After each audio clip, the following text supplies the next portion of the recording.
and keep the virus down. But there's a knock-on effect of that, which is lots of young people in hospitality, NHS workers and so on.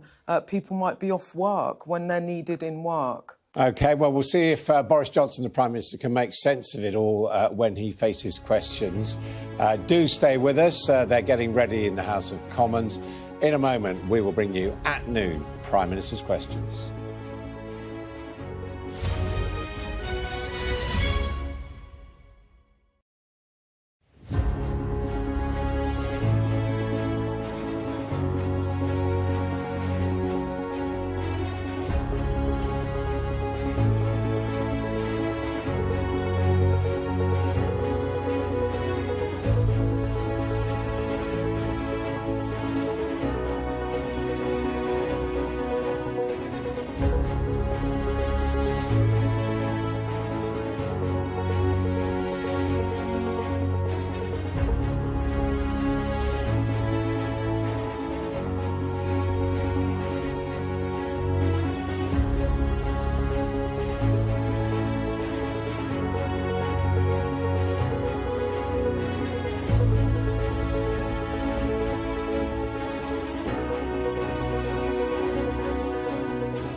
Well, welcome back to Sky News at noon. Prime Minister's questions just about to get underway. Liz Truss, the International Trade Secretary, just finishing her questions session there. With me, Beth Rigby, our political editor. And Beth, this is not going to be the last of Mr Johnson's public appearances today. No, this is the warm-up act for him today, because after PMQs he has the liaison committee. And you'll remember that this is a committee of all the senior heads of select committees, and a group of them get together and they have a couple of hours with which they can ask the Prime Minister questions that they want. Today on the agenda is obviously COVID, so there'll be lots of probing on the COVID policy going into the summer and the autumn. Let's see if they look retrospectively too at some of the decisions that have been made.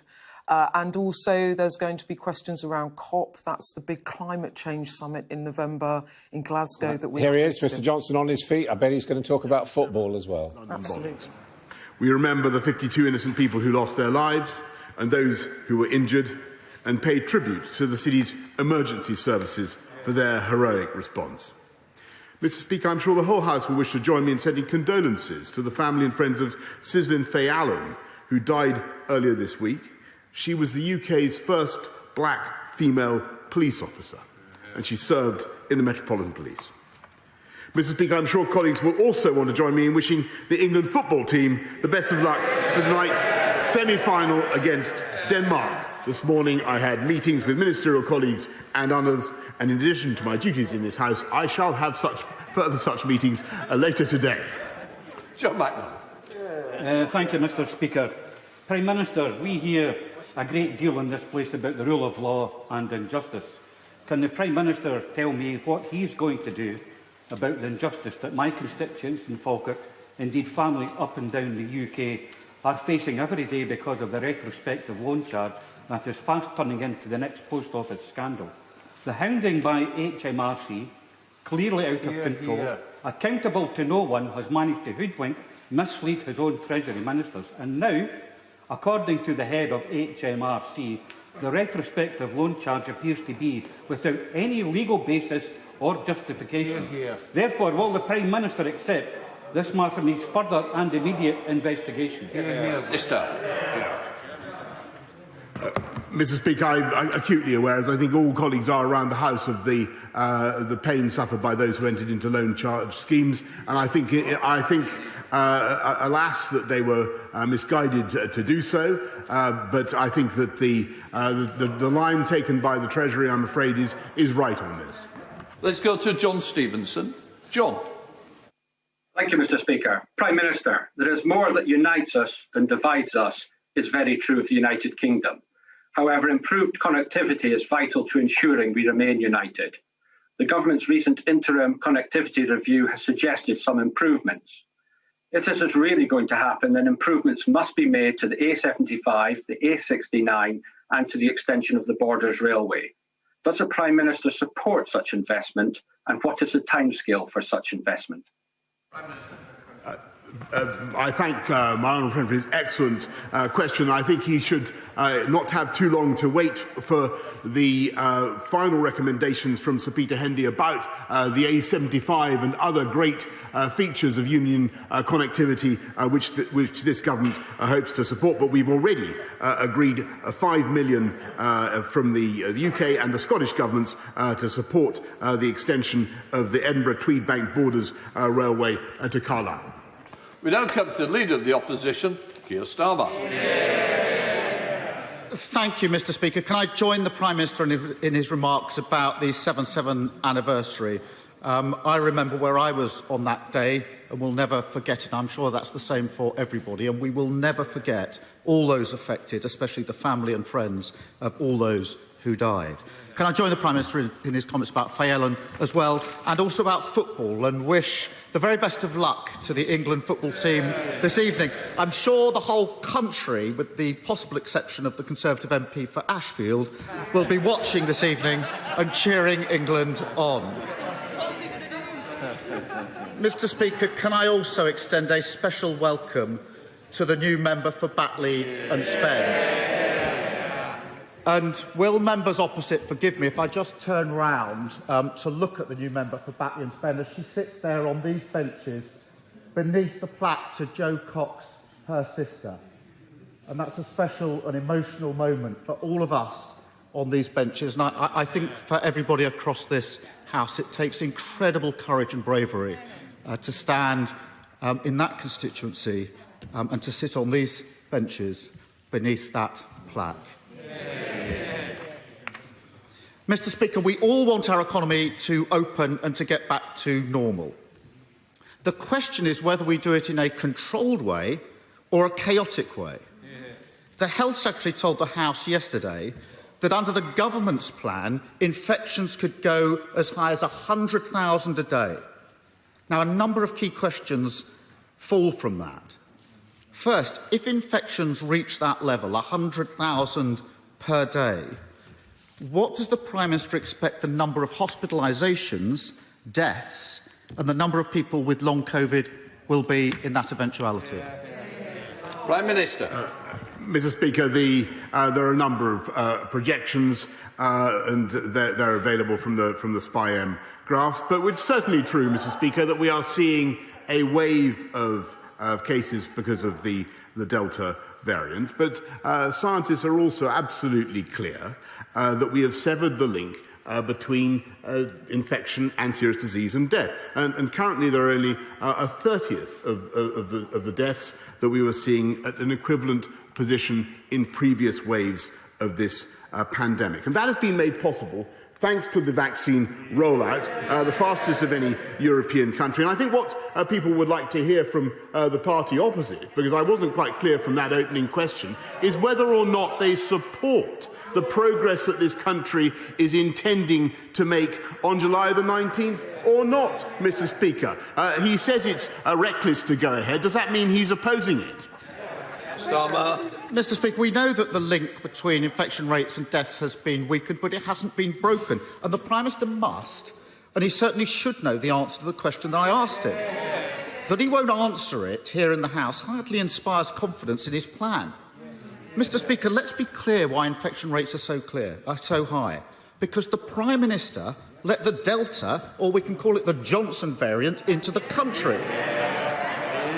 And let's be clear why the number of cases will surge so quickly, because he is taking all protections off in one go. That is reckless. The SAGE papers yesterday, Mr. Speaker, make clear that with high infection rates, there's a greater chance of new variants emerging, greater pressure on the NHS, more people will get long COVID, and test and trace will be less effective. Knowing all that, is the Prime Minister really comfortable with a plan that means 100,000 people catching this virus every day and everything that entails? Mr. Speaker, I really think we need to hear from what the Honourable Gentleman what he actually supports.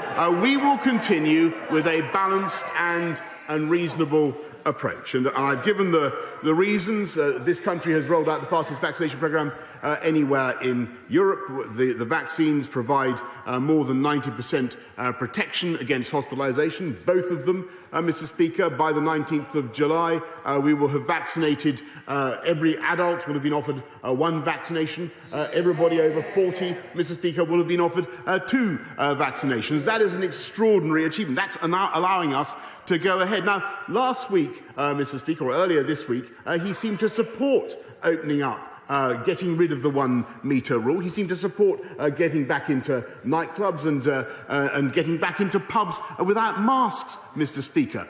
But if he doesn't support it, perhaps he could clear it up now. Is it reckless or not, Mr. Speaker? Mr. Speaker, we should open up in a controlled way. Keeping baseline protections such as masks on public transport, improving ventilation, making sure the track and trace system remains effective, and ensuring proper payments for self-isolation. The Prime Minister can't just wish away the practical problems that 100,000 infections a day are going to cause. Can't wish them away. The next obvious one is the huge number of people who will be asked to isolate. If there are 100,000 infections a day, that means hundreds of thousands, perhaps millions of people are going to be pinged to isolate. The Financial Times estimates this morning that could be around 2 million people per week. The Mail says 3.5 million people a week. Either way, it's a massive number. It means huge disruption to families and businesses just as the summer holidays begin. So we know what the FT thinks. We know what the Mail thinks, what their estimates are. Can the Prime Minister tell us how many people does he expect will be asked to isolate if infection rates continue to rise at this rate? Mr. Speaker, I want to thank everybody who self-isolates. They're doing the right thing. They're a vital part of this country's protection against the disease. And what we will be doing is moving away from self-isolation towards testing in the course of the next few weeks. And that is the prudent approach, because we will have, Mr. Speaker, vaccinated even more people. But what he can't explain, he can't have it both ways. He says it's reckless to open up, Mr. Speaker, and yet he attacks self-isolation, Mr. Speaker, which is one of the key protections that this country has. And let me ask him again. On Monday, he seemed to say he was in favour. He seemed to say he was in favour of opening up on July the 19th. Now he's saying it's reckless. Which is it, Mr. Speaker? Maybe I can help a little, just to remind us that it's Prime Minister's questions. If we want opposition questions, we'll need to change standing up. Yes. The question was simply how many people are going to be asked to self-isolate if there's 100,000 infections a day, and he won't answer it. And we know why he won't answer it and pretends I'm asking a different question. He ignored the problems in schools. Now there's 700,000 children off per week because he ignored it. Now he's ignoring the next big problem that's heading down the track and going to affect millions of people who have to self-isolate. Now, it won't feel like Freedom Day to those who have to isolate, when they're having to cancel their holidays, when they can't go to the pub or even to their kids' sports day. And it won't feel like Freedom Day, Prime Minister, to the businesses who are already warning of carnage because of the loss of staff and customers. It must be obvious, with case rates that high, his plan risks undermining the track and trace system that he spent billions and billions of pounds on. Prime Minister, there are already too many stories of people deleting the NHS app. He must have seen those stories. And they're doing it because they can see what is coming down the track. Now, of course, we don't support that, Mr. Speaker, but under his plan, it's entirely predictable. What is the Prime Minister going to do to stop people deleting the NHS track because they can see precisely what he can't see, which is millions of them are going to be pinged this summer to self-isolate? Mr. Speaker, of course, we're going to continue with the programme of self-isolation for long as that is necessary. I thank all those who are doing it. But, of course, what we're also doing is moving to a system of testing rather than self-isolation. And we can do that because of the massive rollout of the vaccine programme. And what I'm still not, and I think about the fourth or fifth time, Mr. Speaker, it's still not clear whether he's actually in favour of this country moving forward to step 4 on the basis of the massive rollout of vaccine. And yes, of course, Mr. Speaker, this is unlike the law, where you can attack from lots of different positions at once. To oppose, you must have a credible and clear alternative. And I simply do not hear that. Is he in favour of us moving forward, yes or no? It's completely impossible to tell. Once again, it's Prime Minister's questions and the Prime Minister answers questions. Keir Starmer. If he stopped mumbling and listened, he'd have heard the answer the first time. We want to open in a controlled way and keep in line baseline protections that can keep down infections, like mandatory face masks on public transport. Now, we know that will protect people, reduce the speed of the virus and the spread of the virus, and it won't harm the economy. It's common sense. Why can't the Prime Minister see that? Prime Minister.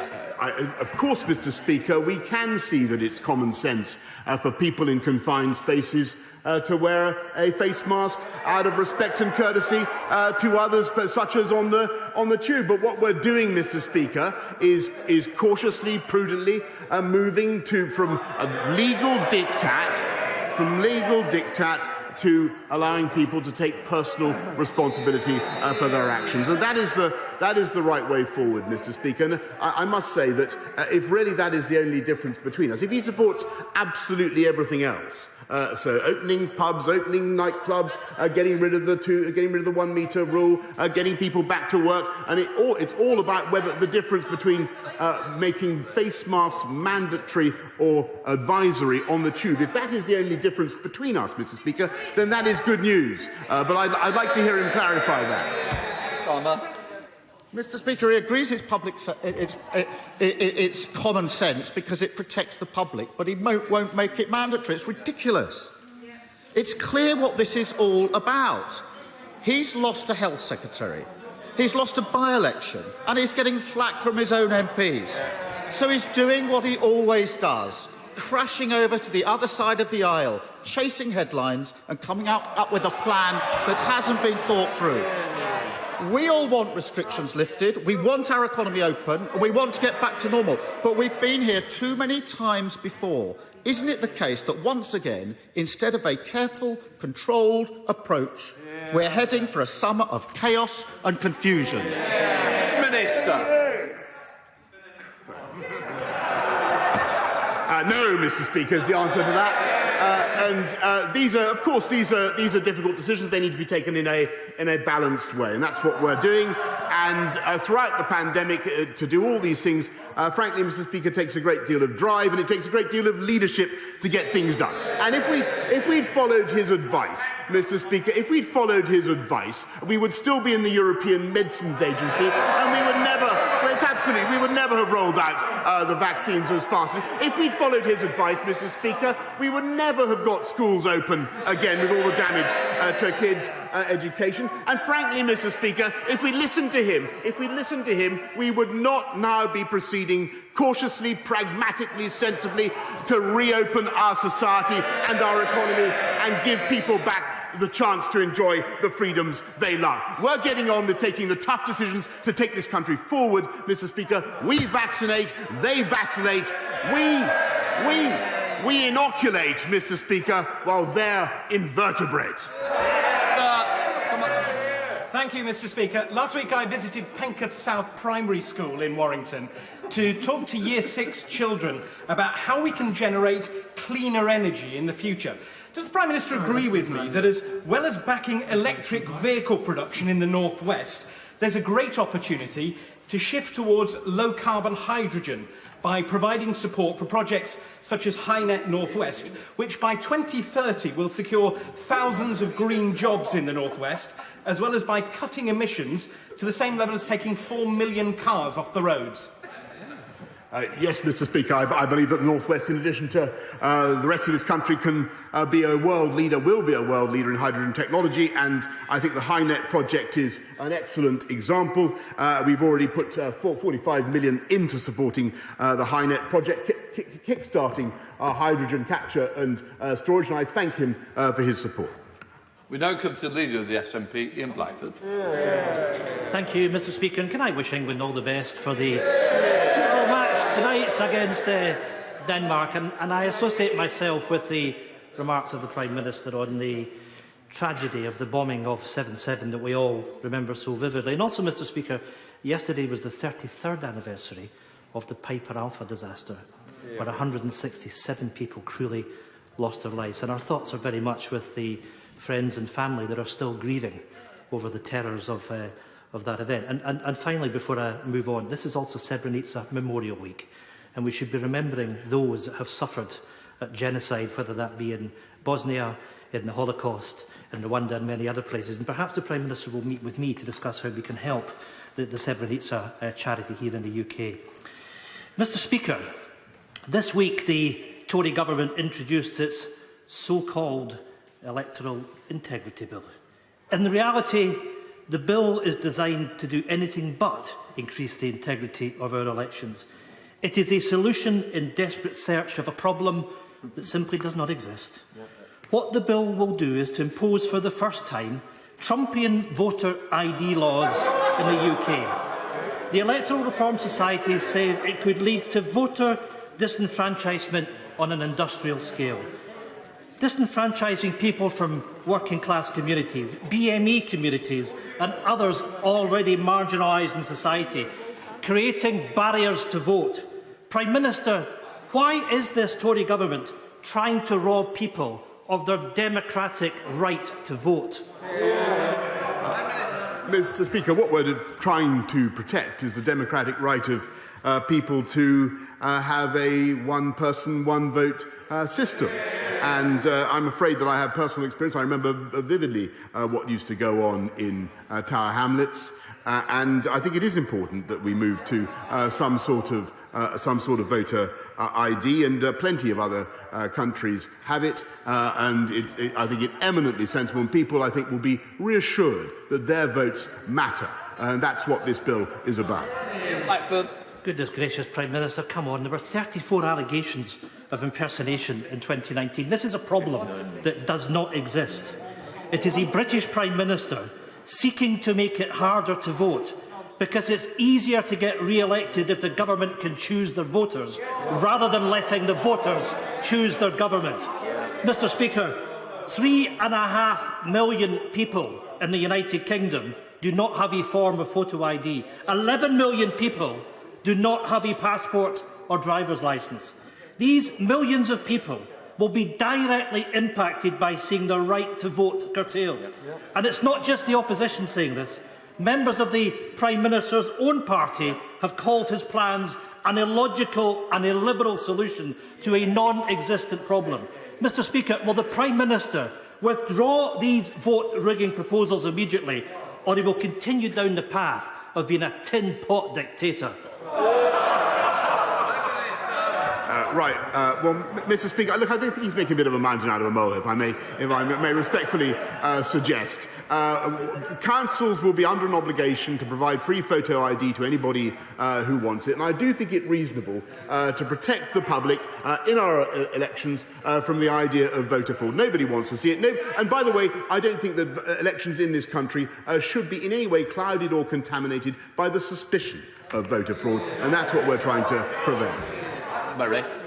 Thank you very much, Mr Speaker, and I was pleased to see my right honourable friend in Cornwall for a very successful G7 summit. Whilst I know he didn't manage to get to South East Cornwall, I can assure him that Looe is a very beautiful coastal town. The problem is Looe floods regularly. Will my right honourable friend speak to government departments to get this sorted? Through my honourable friend, just thank again the people of Cornwall, South East Cornwall, everybody of Cornwall. It was a wonderful hospitality that the G7 had, and I assure her that I'm aware of the problem of the flooding in Looe, and I can tell her that my right honourable friend, the Environment Secretary, has met Cornwall Council to discuss the matter, and we will do everything we can to sort it out. Neil Hanby. Thank you, Mr Speaker. I'd like to add my voice on behalf of the Alban Party to the comments about 7/7. On the morning of 7/7, I was in a meeting at UCLH A&E as the information started coming through, and I would pay tribute to every single one of those frontline staff that I worked alongside on that day. It was a long shift, and it was a long walk home that evening. The Prime Minister talks about vaccines. Accurate surveillance is really important as well. It's equally as important. And on the 15th of March, the Department of Health and Social Care Minister, Lord Bethell, on Twitter said that Omega Diagnostics and Willogic were in line for 2 million lateral flow device order per day by the end of May. Promised jobs and security. So can the Prime Minister explain why his government is undermining the superior domestic diagnostics tests while propping up discredited Chinese imports to the tune of £3 billion? I thank the honourable gentleman. I don't think that's an entirely fair characterisation of what the government is doing. On the contrary, we have worked night and day to build up our domestic lateral flow capacity and continue to do so. Jim Lawton. Mr Speaker, last week President Xi cheerily threatened that any foreigners attempting to influence China will have their heads bashed against the Great Wall of Steel. And of course he's still in denial about human rights violations and the genocides in Xinjiang and Tibet, as recognised by this House, and as a result of which 5 of us remain sanctioned. So will the Prime Minister therefore support our motion to be debated in this House next Thursday, calling for a diplomatic boycott of the 2022 Winter Olympics, incredibly awarded to Beijing, until and unless this dangerous regime abides by basic international standards of decency? Prime Minister. I thank my honourable friend, but this country has led the world in condemning human rights abuses in Xinjiang, in putting sanctions on those responsible, in holding companies to account that import goods made with forced labour in Xinjiang. And I will certainly consider the proposal debated, but I must say that I'm instinctively and always have been against sporting boycotts, Mr. And the Chamberlain. Thank you, Mr. Speaker. May I associate myself with the remarks of the Prime Minister and others on the anniversaries being marked today. Now, this Sunday, 11th July, marks 2 years since the Government committed to reforming a cruel aspect of the welfare system, which forces terminally ill people to prove that they have 6 months or less to live before they are granted fast access to benefits. And the Motor Neuron Disease Association Marie Curie estimate in that time 7,000 people have died waiting for a decision on their benefits claim. And with the pandemic and the NHS managing that and the backlog of diseases, this situation will only become more acute. When will the Government publish its review and finally scrap the 6-month rule as it has committed to do so? I'm grateful. Thank you, the Honourable Lady. I'm aware of the issue that she's raised. To the best of my knowledge, we are making that change, but I will write to her as soon as I have that information. David Jones. Thank you, Mr. Speaker. Whilst the extension of the grace period for the supply of chilled meat from Great Britain to Northern Ireland is welcome, Lord Frost is entirely right to say that it amounts in truth to no more than a temporary sticking plaster.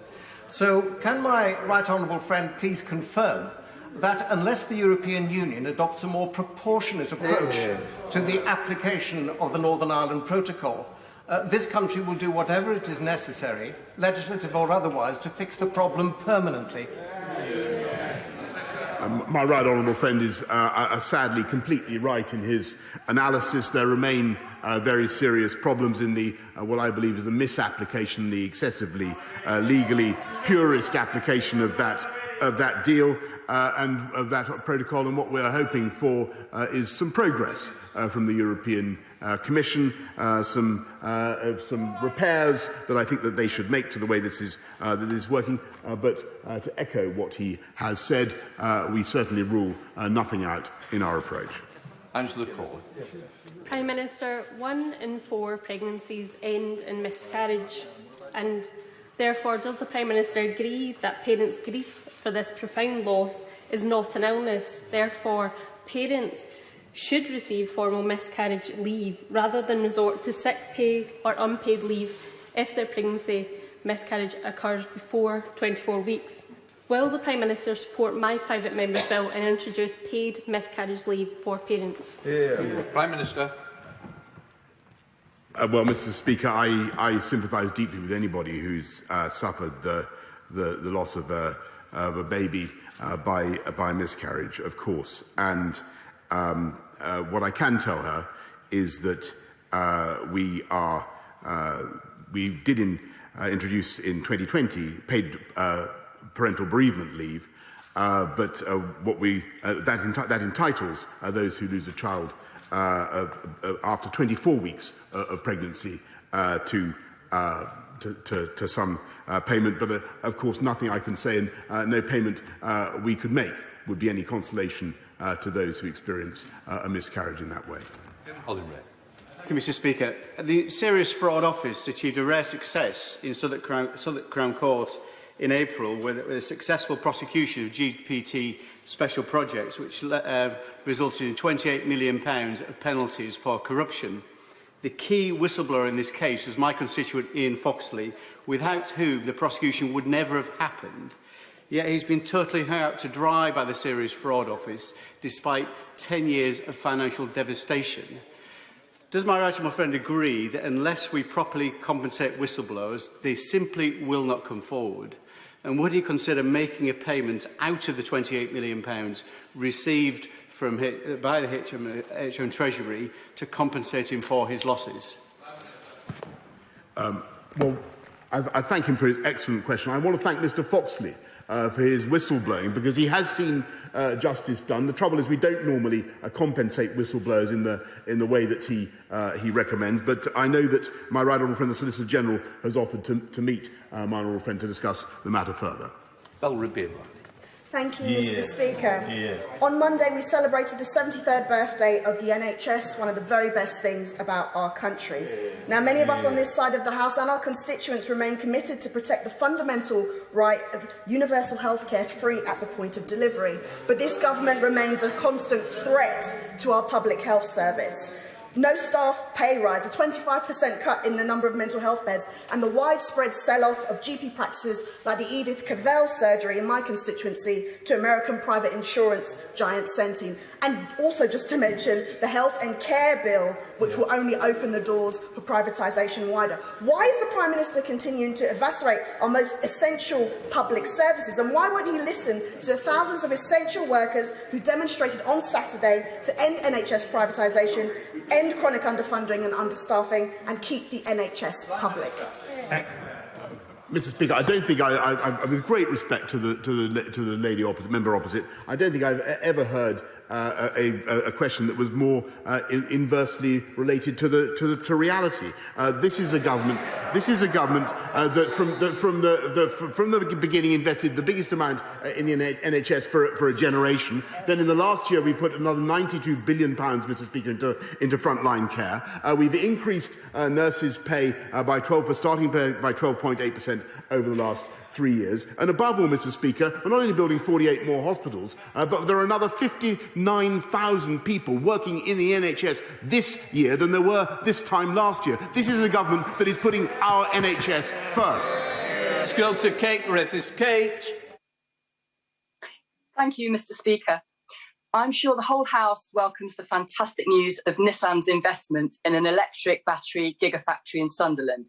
But does the Prime Minister agree with me that batteries are only part of the solution in pursuit of net zero by 2050, and that zero-carbon hydrogen combustion engines, such as those recently developed by Midlands-based JCB, have an important role to play in our country's decarbonisation plans? Minister. My honourable friend is completely right, because the investments that we're seeing just in the last week or so, the Sunderland investment by Nissan, the gigafactory in Sunderland, what Stellantis are doing at Ellesmere Port, these are tremendously exciting for battery-powered vehicles. It's fantastic. But we must not forget hydrogen, Mr. Speaker. As I said in an earlier answer, we want this country to be a world leader in hydrogen technology as well. Thank you, Mr. Speaker. I know the Prime Minister is aware of the fatal and serious road accidents that have taken place on St Albans Road and Redbourne Road in my constituency.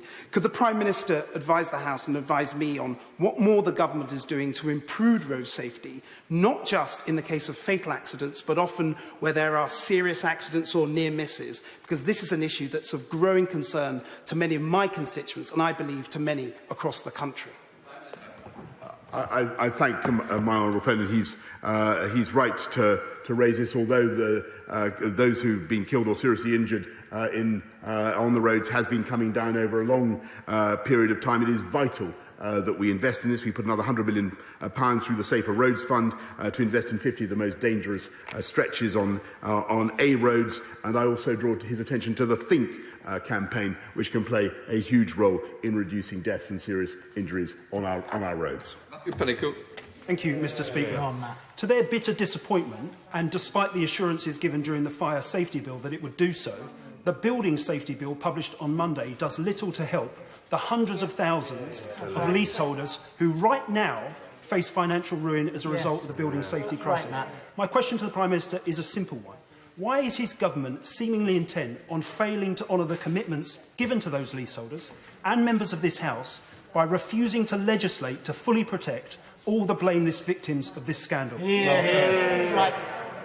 But that's not accurate, Mr. Speaker. We are continuing to support all those who have to remediate their buildings, and I just remind you the £5 billion that we've provided is 5 times, Mr. Speaker, what Labour offered to support in their last manifesto, and we will make sure that all the leaseholders, people who have suffered from the consequences of the Grenfell conflagration, do get the advice and the support they need.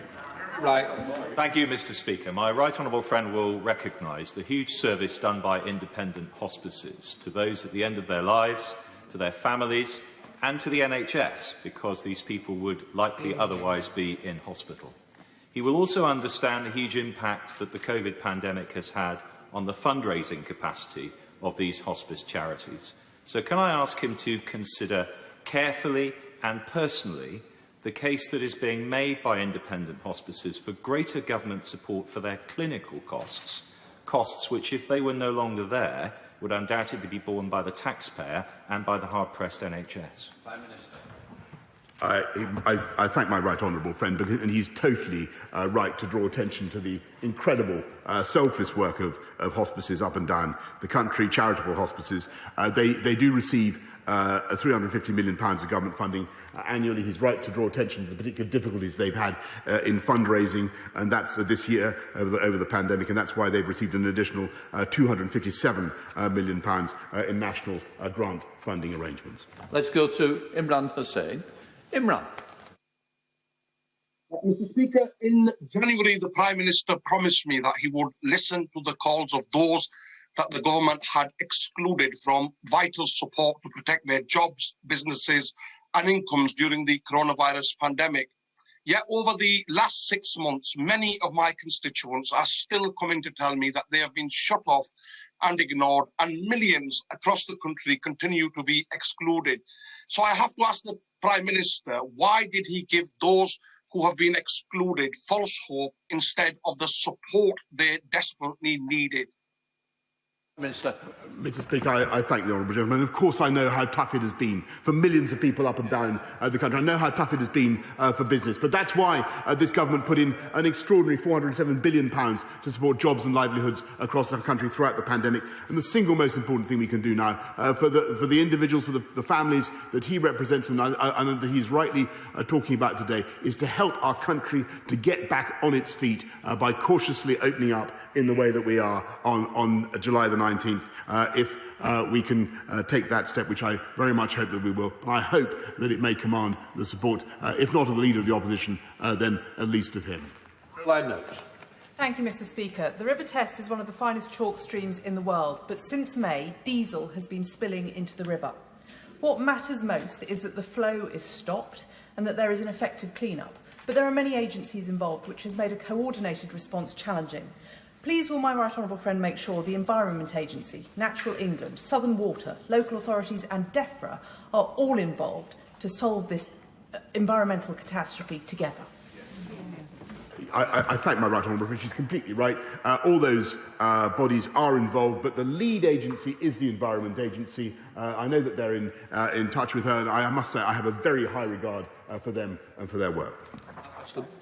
Mr. Speaker, I'm not sure the Prime Minister actually welcomed the new member, the honourable member for Batley and Spen, but perhaps we want to correct the record after this. They say where there's a will, there's a way, and the public will clearly welcome the government's move to introduce emergency legislation for pubs and bars tomorrow to be able to stay open on Sundays later. However, the public will wonder why tomorrow that the member for Delyn will be allowed to return to this House and not subject to a recall, despite being a serious case of sexual harassment. Naturally, the public doesn't understand why there should be one rule for Conservative MPs and another for the rest of us. So, therefore, will the Prime Minister allow time tomorrow for a motion to close this loophole and make him subject of a recall? Minister. First of all, Mr. Speaker, the gentleman in question the sanction has come to an end, and secondly, he is in error. The gentleman opposite is in error. He is not a Conservative MP. David Davis. Mr. Speaker, this year thousands of children will die because of the government's dramatic cuts in international aid.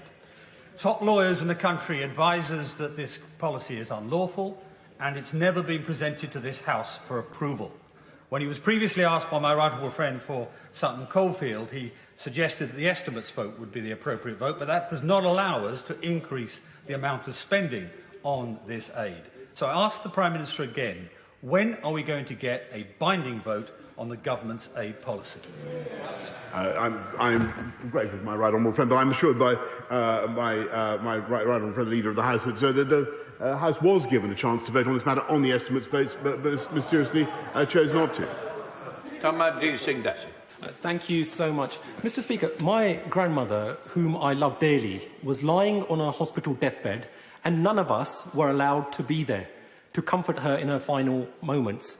I couldn't even carry her coffin on my shoulders. I also had to endure the agony of watching alone online the funeral of my uncle, my fun-loving uncle, and we were not there to comfort my brother-in-law's father, who had somehow contracted COVID in a Slough care home during his final moments. All this because we followed government guidance.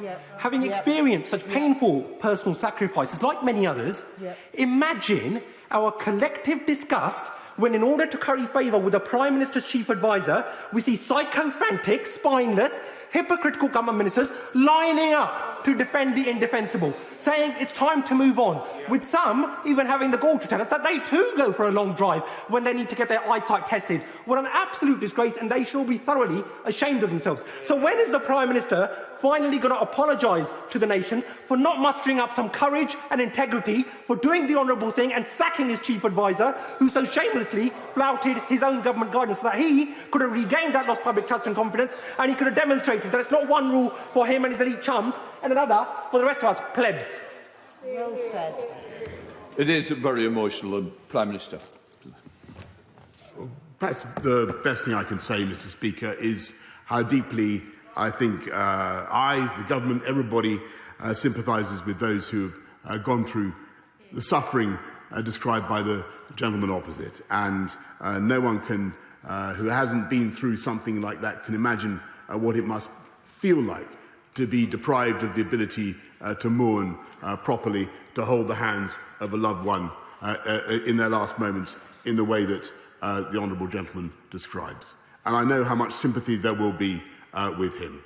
I take his criticisms most sincerely of the government and everything that we have done, but all I can say, we have tried throughout this pandemic to minimise human suffering, to minimise loss of life, and for where we have, and for, as I've said before, when he asks me to apologise, I do. I apologise for the suffering that the people of this country have endured, and all I can say is that nothing I can say or do can take back the lost lives, the lost time spent with loved ones that he describes, and I'm deeply, deeply sorry for that.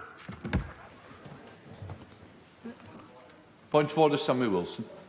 Speaker, on the 23rd of June, my colleague for Lagan Valley... So that brings to an end Prime Minister's questions. Memorable, perhaps, for the Prime Minister wearing a Cross of St George badge, anticipating the football, for turning down 2 invitations to congratulate Kim Leadbeater, the sister of the murdered MP, on becoming an MP herself in the Batley and Spen by-election, and also for seeing Ian Blackford in person for the SNP back in the chamber, having called in on Zoom since the beginning. Well, let's go to our political editor, Beth Rigby, who's listening to that, and repeated questions about the consequences of the Prime Minister's decision to open up, to which, frankly, he didn't give any answers.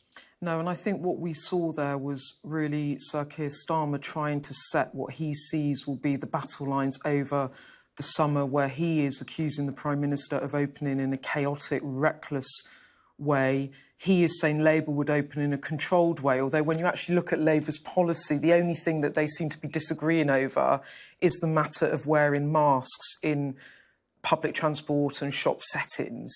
But aside from the policy, the calculation from Labour is as those cases rise, and Sajid Javid, the health secretary, talking about 100,000 cases a day, that it's going to be hugely disruptive for people. There will be hospitalisations, there will be increased death rates, and the Prime Minister will have to row back on what he describes as Freedom Day. And clearly what Keir Starmer is doing, he's made that calculation, and now he's trying to set the frame. And you saw this very interesting use of language there, where he is now calling the Delta variant the Johnson variant.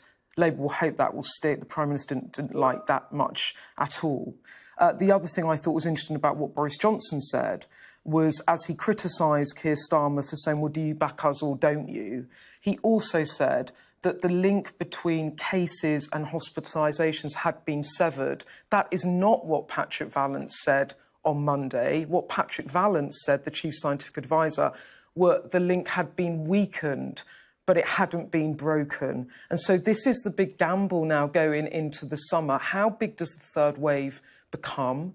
The government are opening up now because they want this wave in the summer before the autumn. But will it become so much and the pressure become so much that Boris Johnson has to reverse some of the roadmap? And that's where Labour want to make the attack. And that's where Johnson will hope that he won't have to do that. And come the autumn, he will be the one that is proved right. So actually, we thought maybe July the 19th, it's all over and we kind of go back to normal. But you can see another iteration of the political COVID debate, but also in terms of the actual virus, the third wave and what it means for our everyday lives. And I think the message is that there is going to be a lot of disruption for people over the summer as they're forced to self-isolate, because this virus will be increasing very rapidly in terms of transmission. Beth, thank you very much indeed. There are going to be more questions for the Prime Minister this afternoon on the record when he faces the Liaison Committee. We will have full reports on that as well here on Sky News. Now, today's breaking news internationally. The President of Haiti has been assassinated in a nighttime attack on his private residence. President Jovenel Moïse was shot dead when his home in the capital Port-au-Prince was stormed by a group of armed men. Haiti's interim Prime Minister also reported that the First Lady, Martine Moïse, has been hospitalised by the attack. Well, our Foreign Affairs correspondent, Deborah Haynes, joins me now. Never a very happy country, Haiti, unfortunately. No, and details are still emerging about what happened overnight. The interim Prime Minister has made a statement. It seems as though the attackers came in at about 1 a.m. at this residential home and shot dead the President. Claude Joseph saying that he's going to be giving a statement later, and he called the attack heinous, inhuman and barbaric. But it comes at a time of increasing political instability. You'll remember back in February, the President himself warned that there'd been an attempt on his life, an attempt to overthrow his government, and a couple of dozen people were arrested. So it's happening at a point of huge instability. The opposition had been accusing the President of sort of trying to turn the state into more of a dictatorship. They'd had a failure to hold legislative elections back in 2019. And so for the last 2 years, the President has been ruling by decree. And his actual term, it was a 5-year term, the length of that has also been disputed.